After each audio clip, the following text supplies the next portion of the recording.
Since then, around the world, the increasing accessibility of ballet has changed lives. And there's no greater living proof of that than the story of a man who has traveled a lifetime from childhood poverty and hardship in the backstreets of Havana, Cuba.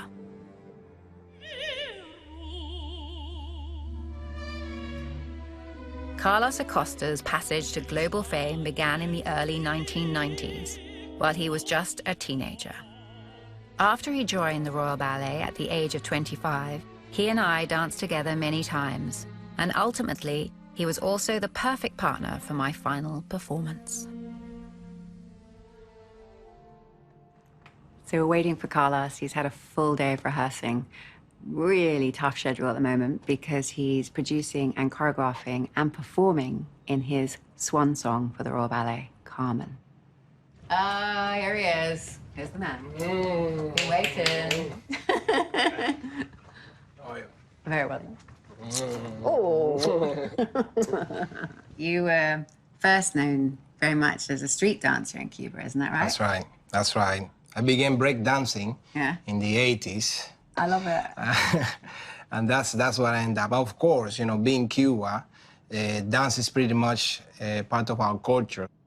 The discipline of classical ballet, going into that genre of dance for you, did you feel restricted sometimes because you came from so many other strengths? Ballet meant, for me, it meant free meals. And it meant as well take me away from my rough area into the city center.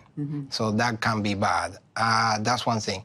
But of course, it was very restrictive. And for a 9-year-old boy kid, going back to a ballet bar and just do all this tedious movement, you know, I wasn't feeling it. But once you get past that, and then you see the repertoire, and you see the professionals and wonderful music, and then you realize that this was going to be you in a few years' time. And I think it took me a while, but once I get it, and then it all makes sense. Did you know straight away what your strength was? Was it the jump? Was it the turns? What was it? I became known for somebody who could leap and could turn and could do the tricks. So out of all the roles, which role obviously is your favorite, but which do you think defined you as an artist?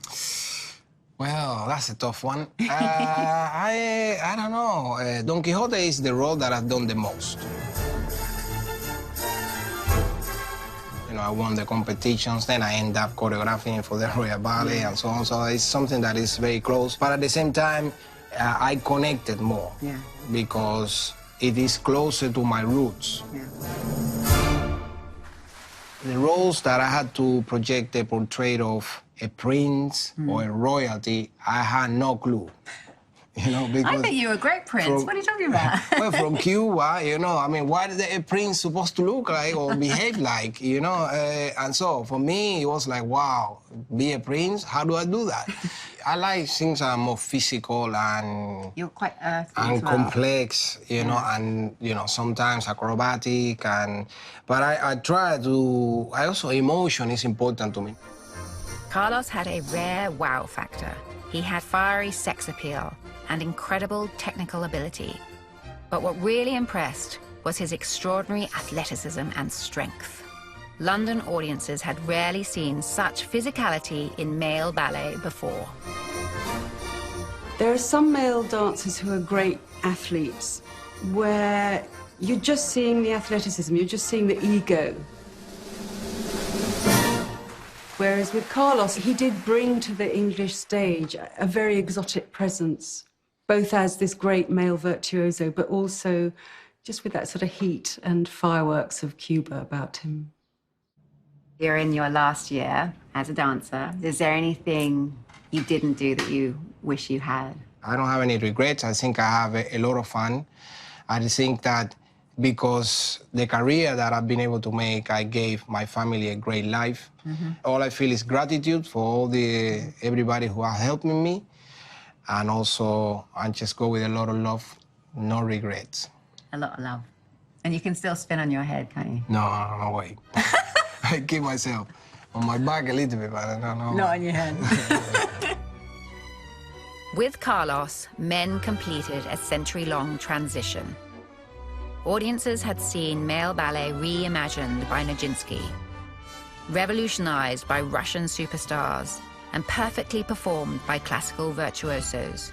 Yet somehow in Carlos all of this came together.